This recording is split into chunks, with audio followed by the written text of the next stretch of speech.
하나님 말씀 보겠습니다. 하나님 말씀은 구약성경 시편 19편 1절에서 14절 말씀입니다. 시편 19편 1절에서 14절 말씀을 제가 우리 교독하도록 하겠습니다. 다윗의 시 인도자를 따라 부르는 노래. 하늘이 하나님의 영광을 선포하고 궁창이 그의 손으로 하신 일을 나타내는도다. 나는 나에게 말하고 밤은 밤에게 지식을 전하니 언어도 없고 말씀도 없으며 들리는 소리도 없으나 그의 소리가 온 땅에 통하고 그의 말씀이 세상 끝까지 이르도다. 하나님이 해를 위하여 하늘의 정막을 베푸셨도다. 해는 그의 신방에서 나오는 신랑과 같고 그의 길을 달리기 기뻐하는 장사 같아서 하늘에서 나와서 하늘 저 끝까지 운행하며 그의 열기에 피할 자가 없도다. 여호와의 율법은 완전하여 영혼을 소생시키며 여호와의 증거는 확실하여 우둔한 자를 지혜롭게 하며 여호와의 교훈은 정직하여 마음을 기쁘게 하고 여호와의 계명을 순결하여 눈을 밝게 하시도다. 여호와를 경외하는 도는 정결하여 영혼까지 이루고 여호와의 법도 진실하여 다 의로우니 금도 많은 수금보다 더 사모할 것이며 물과 신불보다 더 달도다. 또 주의 종이 그것으로 경고를 받고 이것을 지킴으로 상이 크니이다. 자기를 능히 깨달을 수는 나를 쓴 허물에서 벗어나게 하소서. 또 주의 종에게 고의로 죄를 짓지 말게 하사 그 죄가 나를 주장하지 못하게 하소서.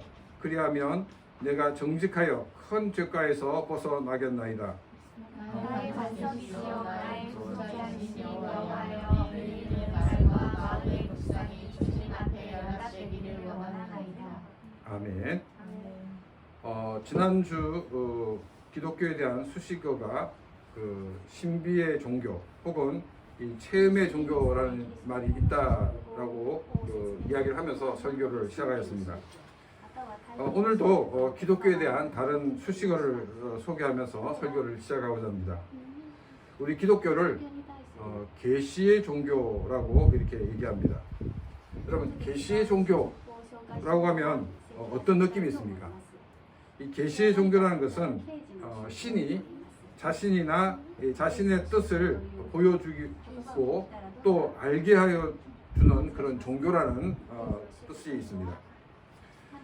기독교를 제외한 대부분의 종교의 높은 위치에 있는 사람들은 수양을 하다가 일명 돌을 닦다가 그 돌을 깨달았다고 합니다.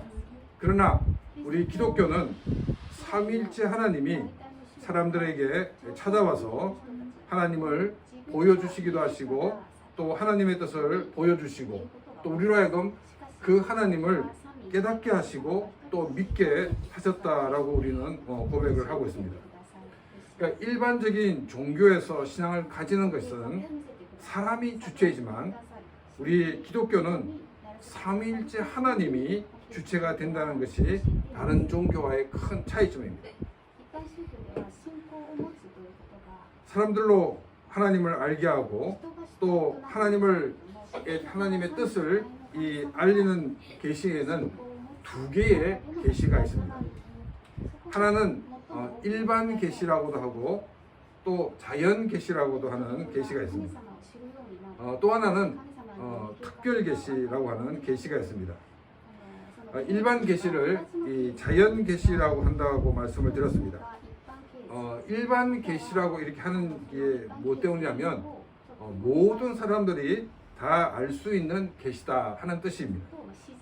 그런데 이 일반 계시를 자연 계시라고 하는 것은 일반 계시가 하나님이 지으신 이 자연이나 우주를 통해서 하나님에 대해서 말하고 있고 또 하나님의 뜻을 알게 한다는 그런 의미에서 자연 계시라는 단어를 사용하고 있습니다.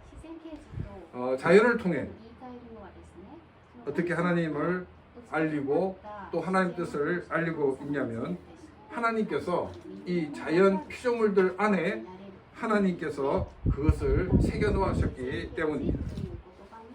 이 자연 안에 하나님이 새겨 놓으셨다라는 것은 두 가지 의미가 있습니다. 한 가지는 뭐냐면 이 창조의 결과물을 통해서 하나님의 모습을 보여주고 있다는 것입니다. 우리는 하나님이 지으신 자연을 볼 때 우리는 그 솜씨를 찬양하지 않을 수가 없는 것입니다. 또 하나님께서 이 자연 안에 새겨 놓으셨다 하는 것은 이 자연을 그냥 만들어 두고 그냥 두신 것이 아니라 법칙을 세우시고 그 법칙대로 모든 것을 움직이게 하시다는 것입니다.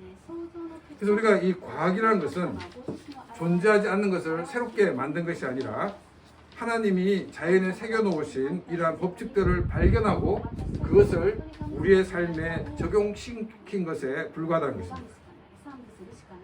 하나님이 자연에 새겨놓으신 것을 통해 하나님을 알고 또 하나님을 경배할 수가 있었습니다. 저는 그 아수산을 굉장히 좋아합니다. 이 분화구 쪽으로 이렇게 오르다 보면 이 아수산이 보이고 또 용암이 흐른 그와 같은 이 흔적들이 있는 이런 모습을 보면서 이 자연의 웅장함을 보면서 야, 정말 우리 하나님의 솜씨는 대단하구나 이런 이 감탄을 합니다. 또 제가 이제 좋아하는 곳이 어디냐면 나가사키 현 북쪽 이키즈키를 굉장히 좋아합니다.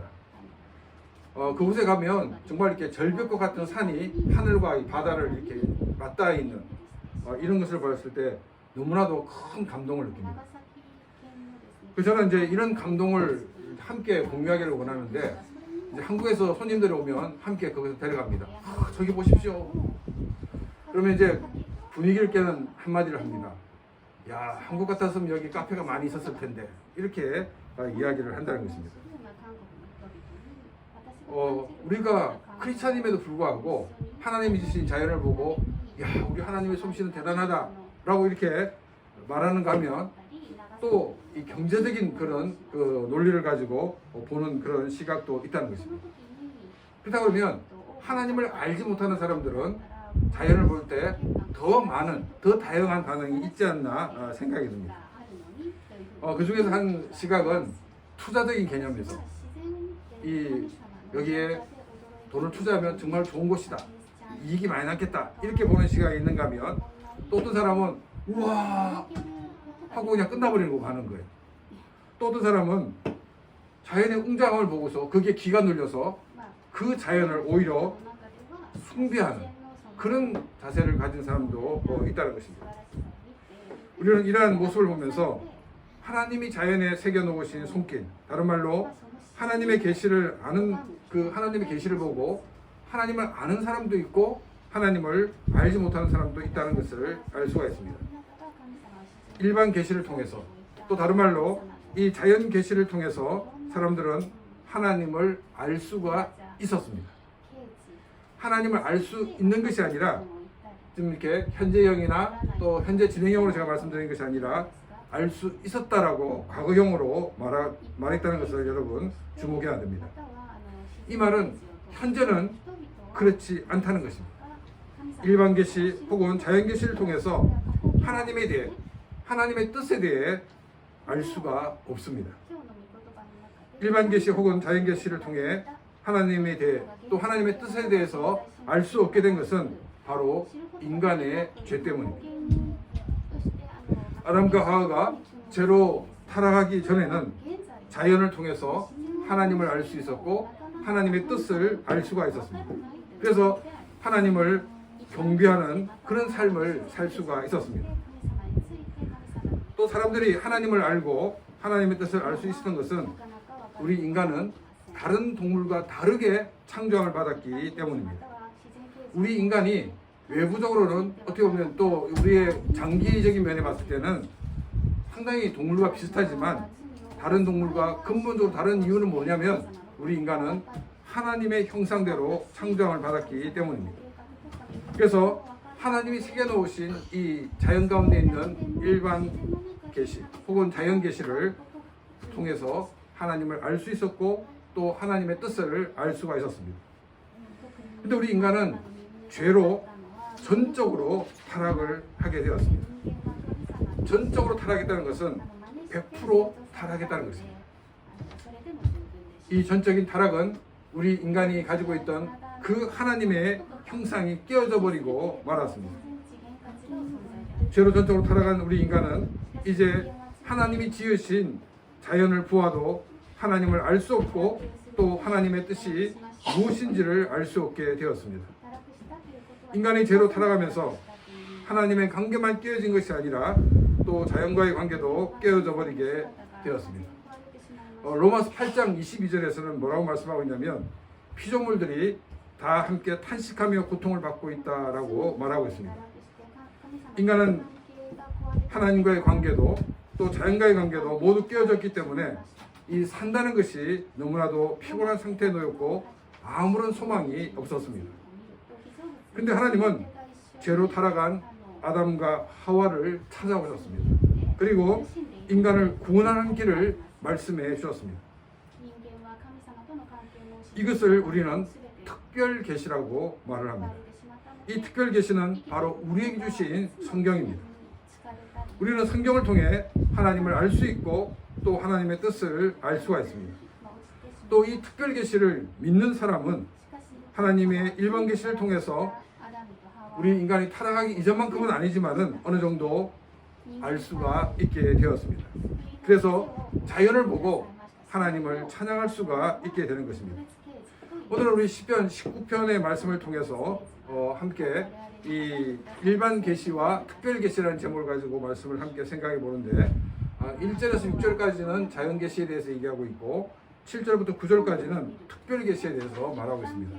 그리고 10절에서 14절 말씀은 특별 계시를 안 사람들이 어떻게 살아야 할지를 말씀하고 있습니다. 먼저 1절 말씀입니다. 다윗이 인도자를 따라 부르는 노래. 하늘이 하나님의 영광을 선포하고 궁창이 그의 손으로 하신 일을 나타내는도다. 여기 1절에 나오는 하늘, 이 궁창은 모두 우주를 표현하는 단어들입니다.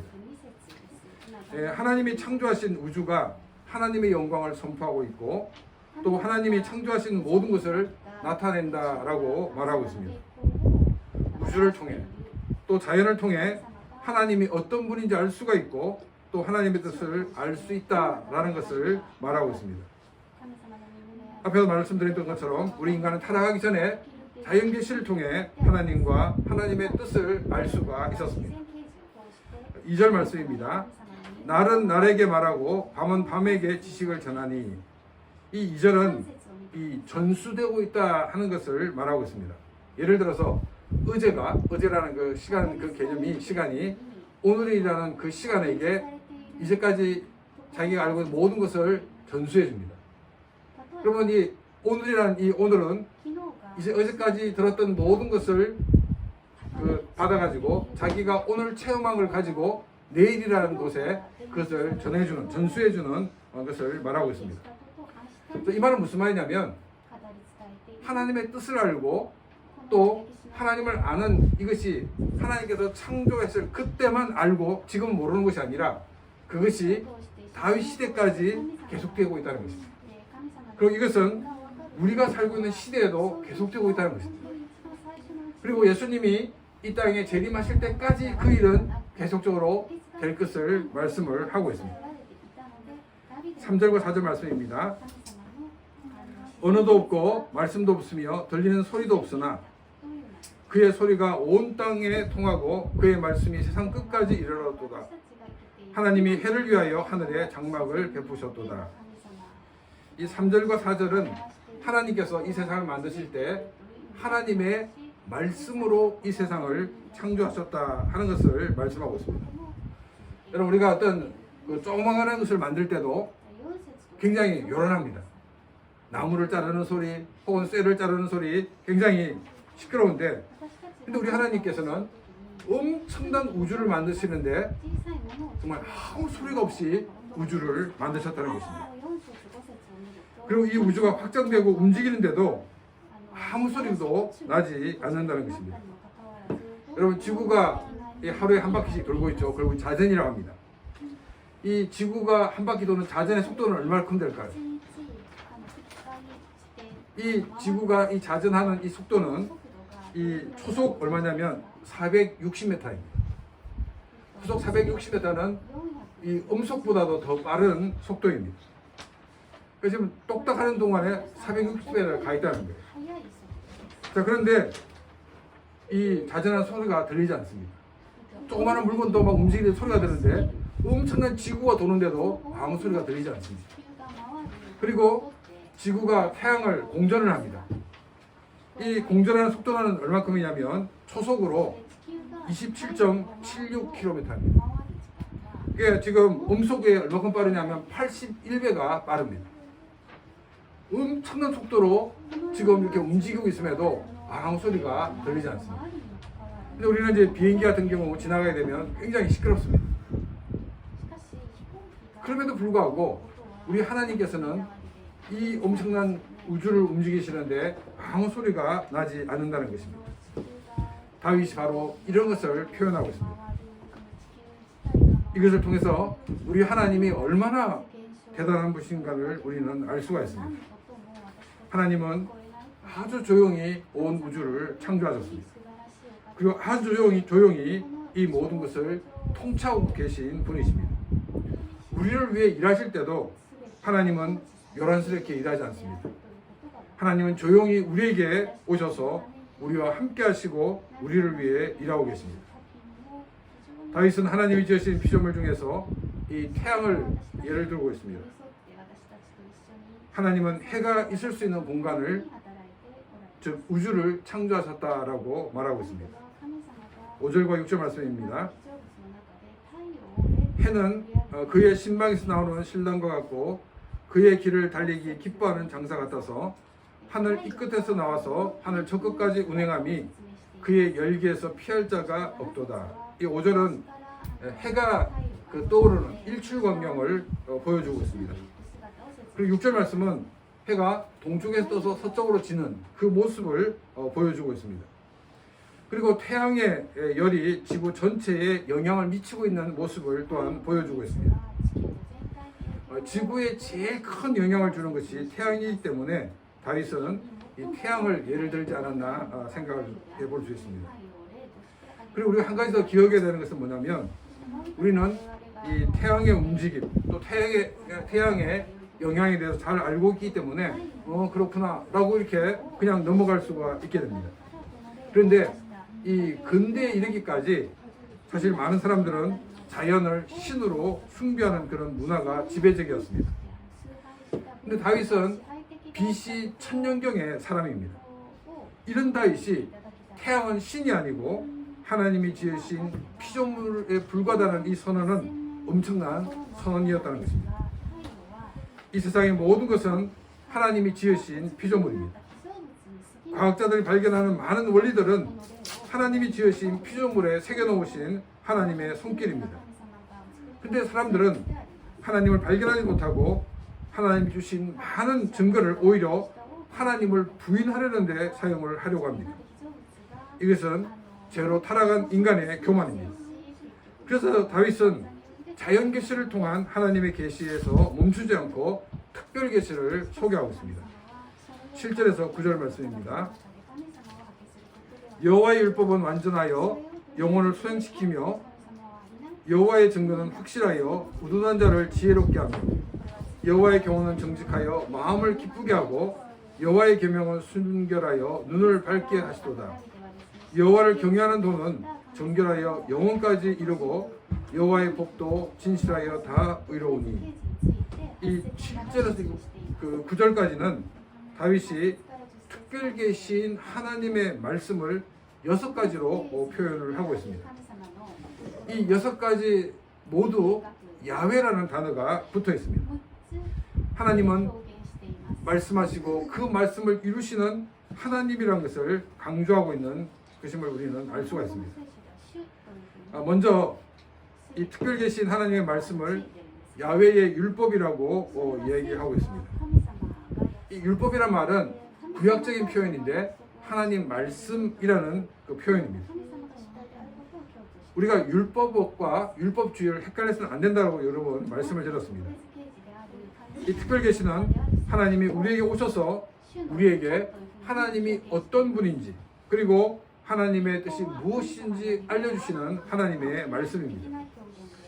두 번째로 이 특별 계신 성경을 어떻게 얘기하고 있냐면 여호와의 증거라고 얘기하고 있습니다. 하나님이 어떤 분인지 성경을 통해서 말씀을 하고 있다는 것입니다. 우리가 많은 신비한 체험을 하고 그것에 빠지는 경우가 굉장히 많이 있습니다. 그런데 어떠한 신비를 한 체험을 하더라도 그것이 성경과 다르면 그것은 하나님이 주신 신비가 아니라는 것입니다. 지난주에도 말씀을 드렸지만은 기독교를 신비의 종교로 하는 것은 영이신 하나님을 만나고 그 하나님과 동행하기 때문에 이 신비의 종교라고 하는 것이지 이상한 체험을 했기 때문에 신비의 종교라고 하는 것이 아니라는 것입니다. 이스라엘 백성들이 하나님을 떠나게 된 것도 이 성경에 기록된 하나님을 알지 못해서입니다. 우리는 구약의 이스라엘 백성보다도 더 성경을 가까이 할 수가 있습니다. 그리고 구약의 이스라엘 백성들이 이해하지 못했던 것까지 우리는 이해할 수가 있습니다. 우리는 구약의 이스라엘 백성들보다도 더 하나님을 잘 알 수 있는 조건에 있다는 것입니다. 성경을 통해 하나님에 대한 증거를 보고 하나님이 나의 삶에서 동일하게 역사하시는 그런 놀라운 은혜를 체험하는 그런 귀한 삶이 되시기를 바랍니다. 또 하나님의 말씀인 성경을 야훼의 교훈이라고 말을 하고 있습니다. 한국어 성경은 교훈이라고 번역되어 있고 일본어 성경은 명령이라고 되어 있습니다. 영어 성경은 이 프리셉트라고 번역되어 있는데 이 단어는 행동의 수칙이라고 번역할 수가 있습니다. 우리의 삶에서는 소소하게 신경을 써야 하고 결정해야 하는 일들이 많이 있습니다. 이것을 우리가 소홀하게 되면 인격적이지 못하다거나 혹은 성숙하지 못하다 하는 그런 이야기를 들을 수가 있습니다. 그래서 한국 성경은 교훈이라는 이 말로 번역을 한 것 같습니다. 네 번째는 특별 계시인 이 하나님의 말씀인 성경을 야훼의 계명이라고 말하고 있습니다. 이 계명이라는 것은 우리의 삶에서 반드시 지켜야 하는 것임을 우리에게 알려주고 있습니다. 해도 되고 안 해도 되는 그런 것이 아니라 해야 하는 것은 반드시 해야 되고 하지 말아야 하는 것은 결코 하지 말아야 한다는 것을 우리에게 말씀하고 있습니다. 그래서 이 계명은 우리가 어디에서 집요하게 볼 수 있냐면 바로 십계명을 통해서 바로 우리는 그 계명이 무엇인지를 알 수가 있습니다. 다섯 번째로는 이 성경을 어떻게 얘기하고 있냐면 야훼를 경외하는 도라고 얘기하고 있습니다.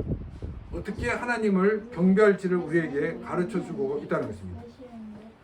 우리는 하나님을 섬길 때 나의 열정으로 하나님을 섬겨서는 안 된다는 것입니다. 우리는 하나님을 섬길 때도 하나님의 말씀을 기준으로 하나님을 섬겨야 합니다.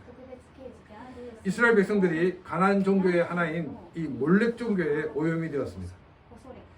이 몰렉 종교는 어떤 특징이 있냐면 자기들이 신에 대한 충성을 표시하기 위해서 전쟁에 나가기 전에 자기의 아들을 제물로 바쳤습니다.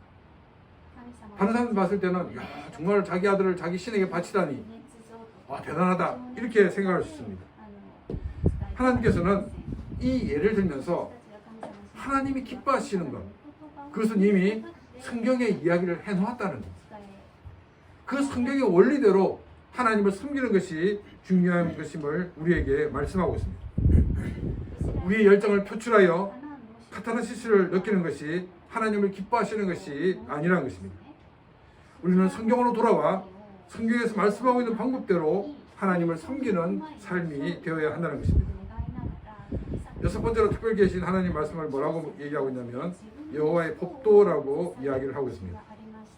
일본어 성경에는 사바키로 이렇게 되어 있는데 영어 성경은 저지먼트로 되어 있습니다. 그러니까 이 일본어 성경과 영어 성경이 같은 번역이라고 볼 수 있습니다. 그리고 이 번역이 원어에 더 가까운 번역입니다. 지금 하나님의 심판의 근거가 어디냐면 바로 우리에게 주신 이 성경에 하나님의 심판의 근거가 있다는 것입니다. 성경은 누가 심판을 받고 멸망받을 것인지 또 누가 심판에서 구원받아 하나님 나라에서 살지를 분명히 말하고 있습니다. 누가 심판을 받고 멸망을 받을 사람들입니까? 예수 그리스도를 주로 믿지 않는 사람들입니다. 그렇다 그러면 누가 심판에서 구원을 받아 하나님 나라에 들어가 하나님의 사람으로 누릴 수가 있습니까? 예수 그리스도를 자신의 구주로 영접한 사람이라면 죄에서 구원받아 하나님 나라에서 하나님 백성으로 삶을 누리게 됩니다. 성경은 이것을 우리에게 분명히 가르쳐주고 있습니다. 자, 이번에는 특별계시인 하나님의 말씀인 성경이 어떤 특징이 있는가를 살펴보겠습니다. 이 야훼의 율법, 즉 하나님의 말씀인 성경은 완전하다라고 말하고 있습니다. 완전하다는 것은 부족함이 없다는 것입니다. 성경 이외에 다른 어떤 특별계시도 필요가 없다는 것입니다. 우리가 이 하나님 말씀의 성경을 붙들고 있을 때 우리의 영혼이 소생된다라고 말하고 있습니다. 특별계시인 성경을 통해서 하나님을 만난 사람들은 죄와 허물로 죽었던 영혼이 다시금 살아나는 역사가 있게 됩니다. 다시금 살아나는 영혼을 가진 자는 하나님이 자연에 새겨놓으신 하나님의 모습과 또 하나님의 뜻을 발견하여 알아가게 됩니다. 또 특별계시에 대한 이 여호와의 증거가 확실하다라고 말하고 있습니다. 이렇게 확실한 하나님의 말씀을 가지고 있는 자는 또한 지혜롭게 된다라고 말하고 있습니다. 우리 한국어 성경에는 우둔한 자로 되어 있고, 일본어 성경에는 무지한 자로 되어 있고, 영어 성경에는 단순한 사람으로 되어 있습니다. 이 단순한 사람이 더 정확한 번역이라고 말할 수 있는데, 이 모두가 하나님을 모르는 그런 상태에 있는 사람을 상징한다라고 보면 됩니다. 하나님을 모르기 때문에 자기가 아는 것이 최고인 것처럼 생각하고 주장을 합니다. 그러나 특별계시인 성경을 통해서 하나님의 증거를 보고 알게 되면 하나님을 더 알게 되고 하나님을 더 믿게 되는 그런 상태가 될 것을 말씀하고 있습니다. 그리고 하나님을 아는 것이 바로 우리 인생의 참 지혜인 것을 가르쳐 주고 있습니다. 하나님의 말씀을 선택한 사람은 삶에서 바른 길을 또한 선택하지 않을 수가 없습니다. 왜냐하면 눈앞에 보이는 이익을 위해 선택하지 않기 때문입니다. 그래서 야훼의 교훈은 정직하다라고 말하고 있습니다. 그리고 또 이 바른 길을 가는 사람들은 마음이 편안합니다. 이것이 가능하게 하는 것은 성경이 제시하는 바른 길을 걷는 사람에게 성경은 기쁨을 준다라고 말하고 있습니다. 또 특별계시인 성경은 야훼의 계명으로 믿고 가는 사람에게 순결한 그와 같은 삶을 산다라고 얘기하고 있습니다. 또 이렇게 여호와의 계명을 붙들고 살아가는 그 사람은 눈이 맑게 된다고 얘기하고 있습니다. 이 눈이 밝게 된다는 것은 시력이 낮은 사람이 시력이 회복된다는 그런 말이 아닙니다. 또 노안이 회복된다는 말이 아닙니다. 분별력을 가지게 된다는 것입니다. 그래서 뒤에 숨어 있는 것을 보고 더 적극적으로 하나님의 계명대로 살 수 있게 되는 것을 말하고 있습니다. 또 특별계시인 성경을 야훼를 경영하는 도를 믿고 사는 자에게 정결하게 하는 힘이 있다라고 말하고 있습니다. 하나님을 경외한 사람들은 거룩하게 된다는 것을 말하고 있습니다. 하나님을 경외하지 않는 사람들과 구별된 삶을 살게 되는 힘이 있음을 말하고 있습니다. 또 특별계시인 이 성경은 이 진실하다라고 얘기하고 있습니다. 하나님의 심판이 반드시 있다는 것입니다. 그리고 그 가운데서 의롭다함을 받아서 지옥 형벌을 받지 않고 구원을 받게 된다는 것을 말씀하고 있습니다. 하나님의 말씀은 이러한 능력이 있기 때문에 우리는 성경을 읽어야 하고 성경을 묵상해야 합니다. 성경을 통해 하나님을 알고 하나님의 뜻을 알아서 자연계시를 통해 우리에게 주시는 하나님의 은혜를 더 풍성히 알아가는 삶이 되시기를 바랍니다. 10절 말씀입니다. 금 곧 많은 순금보다 더 사모할 것이며 꿀과 송이꿀보다 더 달도다. 사람들은 돈을 좋아합니다. 그래서 돈을 위해서 자기 영혼을 팔려고 하면 팔 사람들이 많이 있습니다. 이렇게 하는 이유는 영혼보다도 돈이 더 가치가 있다고 생각하기 때문입니다. 근데 다윗은 우리가 돈보다도 하나님의 말씀을 더 사모하라고 말씀하고 있습니다. 하나님의 말씀은 우리의 영혼을 살리기 때문입니다. 눈앞에 보이는 이익을 위해 우리의 영혼을 파는 일이 없어야 합니다. 왜냐하면 이러한 행동은 하나님에 대한 불신이고 또한 하나님의 말씀에 대한 불신이기 때문입니다. 그리고 그 결과는 파멸이기 때문입니다. 우리가 우리의 시각을 조금만 바꾸면 하나님의 말씀이 얼마나 매력적인가를 알게 됩니다. 다윗은 하나님의 말씀의 매력을 꿀과 송이 꿀보다 더 달다라고 표현을 하고 있습니다. 꿀이 달다는 것은 먹기가 어렵지 않다는 것입니다. 이것은 하나님의 말씀을 읽고 묵상하기가 어렵지 않다는 것을 우리에게 말씀하고 있습니다. 또한 꿀은 몸에도 좋은 것입니다.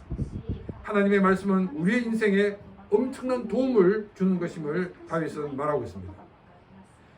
몸에 좋다고 하면, 또 맛있는 음식이 있다고 그러면 사람들은 이 음식을 먹기 위해서 몇 시간을, 그리고 또 많은 돈을 투자하면서 그것을 먹고 있습니다. 우리가 이러한 노력을 먹는 데만 기울이는 것이 아니라 하나님의 말씀을 읽고 묵상하는 데 투자라고 다윗은 우리에게 권면을 하고 있습니다. 11절 말씀입니다. 또 주의 종이 이것으로 경고를 받고 이것을 지킴으로 상이 크니이다. 하나님의 말씀을 읽고 나에게 주시는 그 말씀을 받은 사람들은 그 말씀대로 살아야 합니다. 왜냐하면 이 말씀을 붙들고 살아갈 때 하나님이 주시는 상이 크기 때문입니다. 12절과 13절 말씀을 읽겠습니다. 자기의 허물을 능히 깨달은 자 누구리요? 나를 숨은 허물에서 벗어나게 하소서. 또 주의 종에게 고의로 죄를 짓지 말게 하사 그 죄가 나를 주장하지 못하게 하소서. 그리하면 내가 정직하여 큰 죄가에서 벗어나겠나이다. 하나님의 말씀을 읽는 사람들은 우리도 인식하지 못한 영역에 숨어있는 허물이 드러나게 하여서 더 이상 죄를 짓지 못하게 역사하고 있는 것을 말하고 있습니다. 다른 하나님의 사람도 죄를 짓지 않도록 할 뿐 아니라 내 자신도 그 죄가 다스리지 못하도록 하겠다는 결단을 하고 있습니다. 14절 말씀입니다. 나의 반석이시오 나의 구속자이신 여호와여, 내 입의 말과 마음의 묵상이 주께 연락되기를 원하나이다. 다윗은 자신의 삶의 기초가 되고 또 구원자가 되시는 야훼 하나님께 자신의 말과 마음의 묵상이 연락되기를 원한다고 시편 19편을 마치고 있습니다. 하나님이 받으시는 이 말과 묵상은 무엇일까요? 특별계시인 하나님의 말씀인 성경을 읽고 묵상하고 그 말씀을 붙들고 살아가는 삶의 흔적들입니다. 자신의 소원이 하나님 앞에 이루어지기를 간구하는 것이 아니란 것입니다. 내 삶이 하나님께서 받으시는 삶이 되기를 소망하는 내용이 바로 이 고백인 것입니다. 하나님이 창조하시고 그 가운데 새겨놓으신 것으로만 우리 인간은 하나님을 알 수가 없습니다. 그리고 하나님의 뜻을 알 수가 없습니다. 왜냐하면 우리 인간은 죄로 타락하게 있기 때문입니다. 특별계시인 성경 말씀으로 새로워질 수가 있습니다. 성경 안에 우리가 구원받는 길과 하나님의 사람으로 살아가는 방법이 다 명시되어 있습니다. 성경을 통해 하나님을 알고 하나님의 뜻을 알아가는 삶이 되시기를 바랍니다. 그래서 자연을 통해 우리에게 주신 하나님의 은혜가 얼마나 큰가를 아는 삶이 되시기를 바랍니다. 또한 이러한 풍성한 삶을 누리기 위해서 성경을 읽기 위해 우리는 우리의 시간을 투자하는 삶이 되시기를 바랍니다. 하나님의 말씀만이 우리를 살리는 길이며 우리를 회복시키는 길입니다. 하나님의 말씀을 묵상하고 그 말씀대로 삶으로 우리의 삶이 하나님 앞에 온전히 드려지는 삶이 되어서 하나님께 더 큰 영광을 돌리는 복된 삶이 되시기를 바랍니다. 이 시간 오늘 말씀을 생각하며 같이 기도드리겠습니다.